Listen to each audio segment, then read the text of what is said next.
Ketika Uni Eropa mengetuk palu kebijakan untuk memblokir produk kelapa sawit dari Indonesia beberapa waktu lalu, mereka mungkin tidak menyangka bahwa percikan api politik dagang itu akan menjadi bara yang membakar stabilitas harga komoditas mereka sendiri. Di atas kertas, blokade itu bertujuan menyelamatkan hutan, mengurangi deforestasi global, dan memperkuat posisi komoditas nabati asal Eropa seperti rapeseed dan bunga matahari. Namun roda sejarah ternyata berputar ke arah yang tidak mereka duga. Justru setelah blokade itu diterapkan secara bertahap, harga minyak nabati global, termasuk di Eropa, melonjak tajam. Di balik kenaikan itu, ada satu pelaku utama yang selama ini diabaikan: ketergantungan dunia terhadap kelapa sawit Indonesia. Indonesia bukan hanya sekadar pemain, tetapi raja dalam industri kelapa sawit dunia. Lebih dari 2/3 pasokan minyak sawit global berasal dari negeri ini. Ketika sang raja memilih membatasi ekspor sebagai balasan atas diskriminasi, dunia pun terguncang. Sejak awal tahun, harga minyak bunga matahari di pasar Eropa melonjak lebih dari 40%, sementara harga minyak rapeseed naik mendekati 35%. Ini bukan hanya disebabkan oleh faktor cuaca buruk di Ukraina dan Rusia, tetapi juga akibat kekosongan pasokan minyak sawit yang selama ini menopang industri makanan, kosmetik, hingga bioenergi. Sebagai gambaran, pada bulan Mei lalu, harga minyak nabati campuran di Eropa mencapai $2.200 Amerika per metrik ton, setara dengan lebih dari 35 juta rupiah. Bandingkan dengan harga minyak sawit mentah dari Indonesia yang saat itu hanya di kisaran $1.200 Amerika per ton atau sekitar 19 juta rupiah. Ironisnya, blokade yang niat awalnya hendak menciptakan diversifikasi justru membuat biaya produksi membengkak dan inflasi pangan membayangi. Di supermarket Paris, Berlin, dan Roma, harga produk olahan seperti margarin, biskuit, dan minyak goreng melesat nyaris 2 kali lipat. Konsumen mulai menggugat. Petani lokal pun mulai bertanya-tanya, apakah ini harga dari kesombongan politik dagang? Pemerintah Indonesia tidak tinggal diam. Alih-alih meratap, Indonesia menata ulang peta ekspor.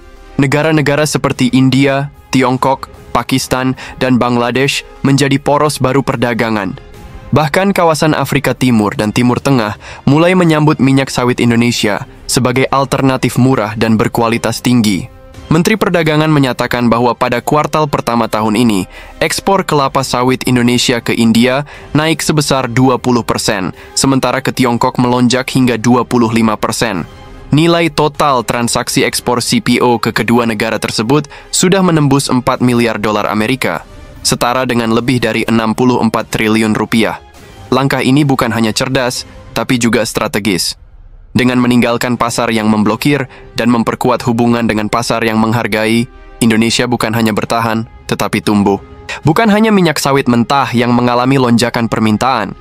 Produk turunan seperti biodiesel, stearin, olein, hingga gliserin mengalami peningkatan volume ekspor yang signifikan. Perusahaan-perusahaan pengolahan di Sumatera, Kalimantan, dan Sulawesi bahkan mulai meningkatkan kapasitas produksi. Industri dalam negeri mendapat suntikan semangat. Investasi baru mulai bermunculan. Di Kabupaten Musi Banyuasin, Sumatera Selatan, misalnya, dibuka pabrik baru pengolahan CPO berkapasitas 600.000 ton per tahun. Nilai investasinya tidak main-main, mencapai 200 juta dolar Amerika, atau sekitar 3,2 triliun rupiah. Lebih jauh lagi, ekspansi ini membuka lapangan kerja baru bagi lebih dari 20.000 orang. Angka ini tentu bukan sekadar statistik, melainkan harapan baru bagi keluarga petani dan buruh sawit yang selama ini sering dianggap sebelah mata. Dalam laporan internal yang bocor ke media, salah satu komisi perdagangan Uni Eropa mengakui bahwa keputusan memblokir CPO Indonesia mungkin terlalu terburu-buru dan minim pendekatan diplomatik. Bahkan, beberapa pejabat menyatakan bahwa langkah ini bisa menjadi bumerang bagi ketahanan pangan dan energi Eropa sendiri. Saat dunia tengah menghadapi ketidakpastian iklim dan geopolitik, keputusan untuk memutus pasokan dari negara pemasok utama bukanlah langkah bijak. Seperti kata pepatah lama, jangan membakar jembatan sebelum menyeberang. Sayangnya, Eropa tampaknya lupa pada kearifan itu. Beberapa negara anggota Uni Eropa kini mulai membuka ruang diskusi ulang. Pemerintah Belanda, misalnya, sudah menyuarakan keinginan untuk melakukan negosiasi bilateral dengan Indonesia terkait impor CPO bersertifikasi hijau. Ini sinyal bahwa blokade itu mungkin akan dilonggarkan. Kalau tidak hari ini, mungkin esok. Yang paling menarik dari semua ini adalah munculnya kepercayaan diri baru dari Indonesia. Dulu, Indonesia sering bersikap defensif dalam menghadapi tekanan dagang global. Namun sekarang, posisi tawarnya meningkat. Bukan karena keras kepala, tapi karena data dan fakta berpihak pada kita. Indonesia mulai menguatkan standar keberlanjutan sawit melalui ISPO, Indonesian Sustainable Palm Oil, memperketat pengawasan lingkungan, serta memperbaiki rantai pasok. Dunia melihat bahwa Indonesia mampu dan mau berubah, tapi bukan karena tekanan, melainkan karena tanggung jawab moral.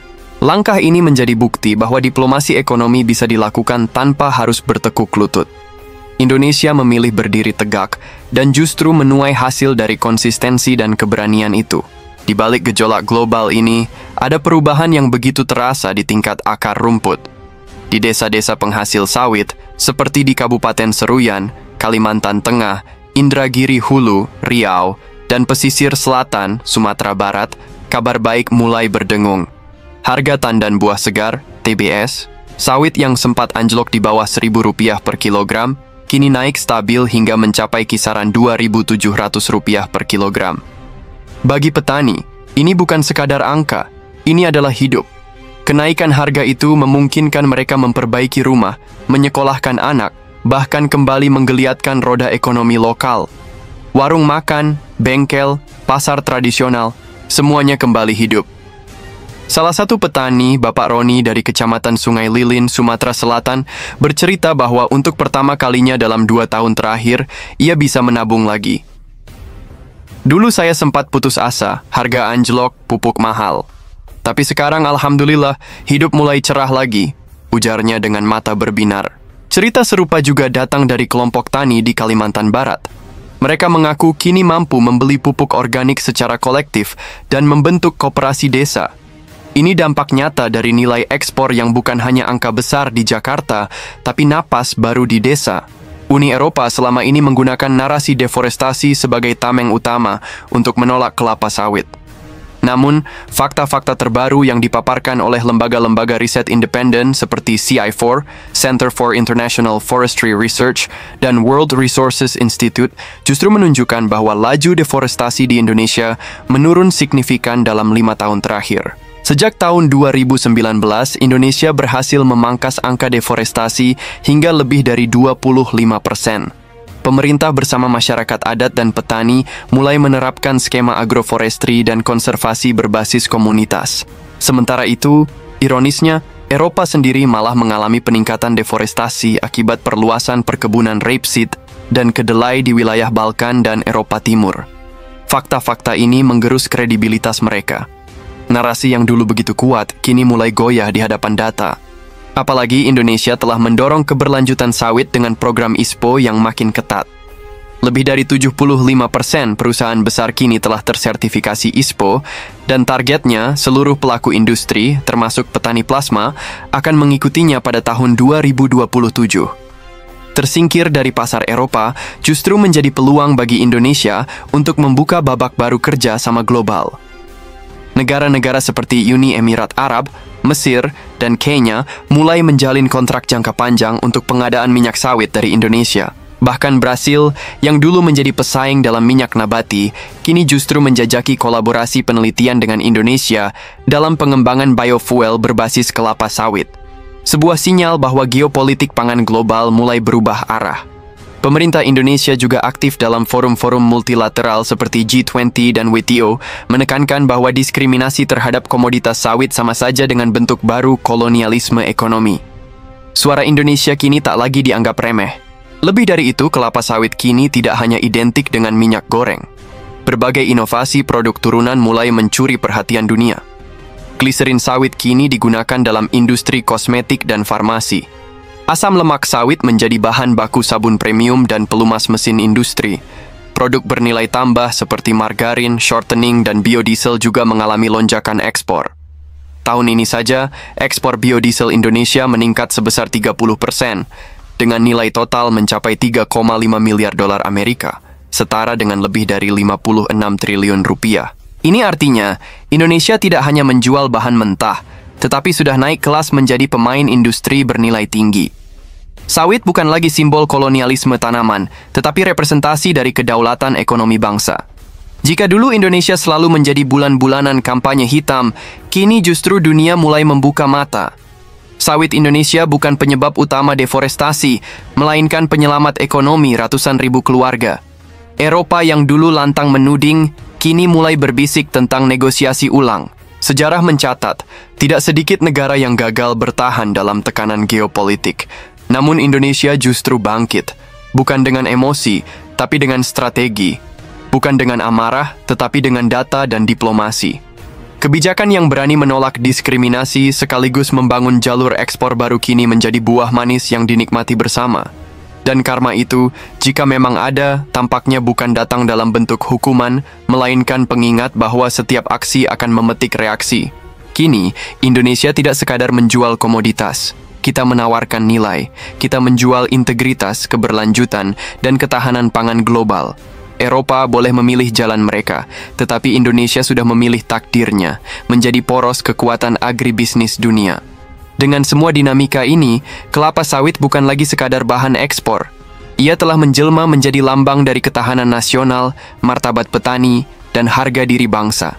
Dan ketika dunia kembali menyusun ulang peta pangan global, Indonesia sudah lebih dulu menanam pohon harapan itu di ladang-ladang Nusantara.